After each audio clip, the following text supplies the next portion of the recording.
that initial elevation head. Eventually, in the final analysis, that's going to change. The final sum here, outlet head, this is what I'm checking on my right-hand side on Bernoulli's equation. So all the way down here in column H, that's where I'm summing up all the terms in Bernoulli's equation. I have the initial elevation head, the major head loss, which is coming from the friction factor in both segments, penstock and tail race, the sum of all the minor losses. You'll note that not all of them have the same velocity. You can't just sum up the K's. The tail race exit has a different diameter, so it has a different velocity. So you sum up the major losses, the minor losses. The turbine head was something that was explicitly given. So now here what you see, 9.6 megawatts divided by gamma divided by Q. When we finally bring in the turbine model, that changes. Now we're actually computing what W dot is going to be. So again, let's take a look at that.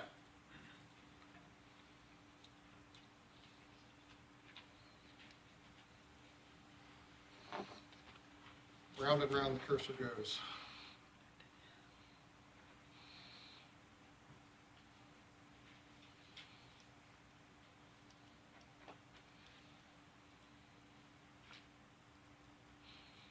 There we go. All right, so now here again, we have inputs that we're going to be specifying, whereas initially these might be assumed. Volumetric flow rate is going to be one of our inputs. That was from part 3. Now, what we will use for this part as well as the final analysis, we have to provide what the angular velocity is. That is also something we are going to iterate upon. So in the final analysis, and I'll demonstrate this shortly, when you change the elevation, you're changing both of those parameters as well to eventually get something that's consistent for the system.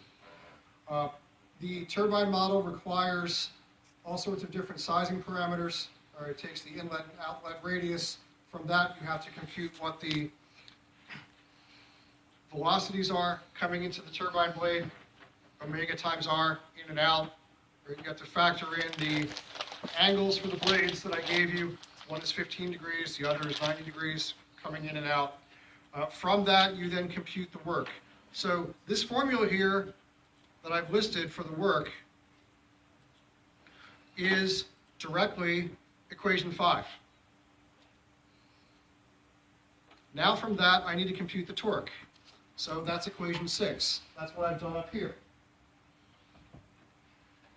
From that now, we need to actually check what the RPM is going to be coming out of this value. So the check up top has to match the input that I've given if the torques are balanced. So now this is the whole thing, combining both parts 3 and part 4.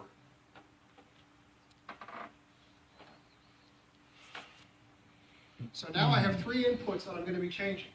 I have the assumed elevation head, right now it's 60 meters. I have the volumetric flow rate, again, which I specified for part 3. The angular velocity of the turbine, again, which is something I've given you for part 4. So this is the full solution of both parts combined. Except now, when I'm actually computing the turbine head, it's coming from the work calculation. When I'm computing the work, it's coming from the angular velocities, the v thetas in that equation. And at the top, what are we checking? We're checking that the outlet head of the lower reservoir better be 0 or close to it, within some tolerance you can pick. I recommended 1 meter. That'd be good enough. You are also looking at the turbine RPM that's coming out of this calculation to check whether the torques are balanced. They should match what's been given. And then finally, other outputs you want to look at. These are things that you're going to be computing for your final analysis. Your pi groups. How do the pi groups vary against each other? So I'm now checking, here's my turbine output. Based upon that, what is my power coefficient? What is my flow coefficient? Reynolds numbers are things that I'm getting along the way here as well. Now, these are all items that now you're going to have to keep track of to make the final performance plots for the final analysis.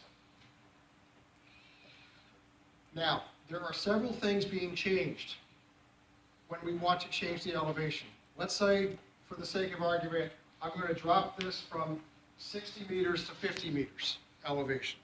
What happens? Well, the whole spreadsheet updates.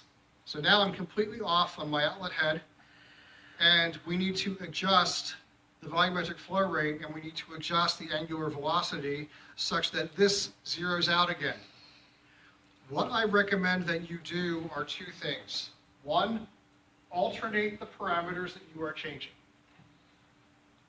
And two, do not make large changes. Make small incremental changes.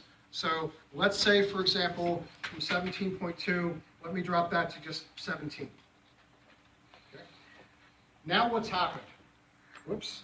Yeah. I entered the wrong value. That's what happened. Let me drop it to 17 like I said I was going to do. There we go. All right, so now everything's updated. All my velocities changed. All my friction factors changed.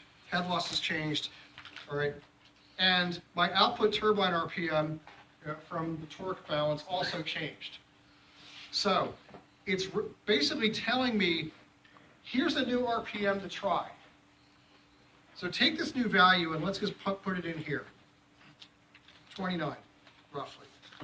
All right, so that's, again, adjusting the outlet head for a given Q. All right, let's adjust the volumetric flow rate again, or I'll change this ever so slightly. I dropped it by 0.2, I'll drop it by 0.2 again. Again, this changes my RPM setting. Let me alter that to what it's suggesting. Let me drop this a little bit further, perhaps 16.5. You can see it's slowly starting to converge. 12.1. I'm getting towards zero here. This is sort of the process I want you to try to follow. Make small incremental changes, and you can see once you have the, see, that's actually pretty close.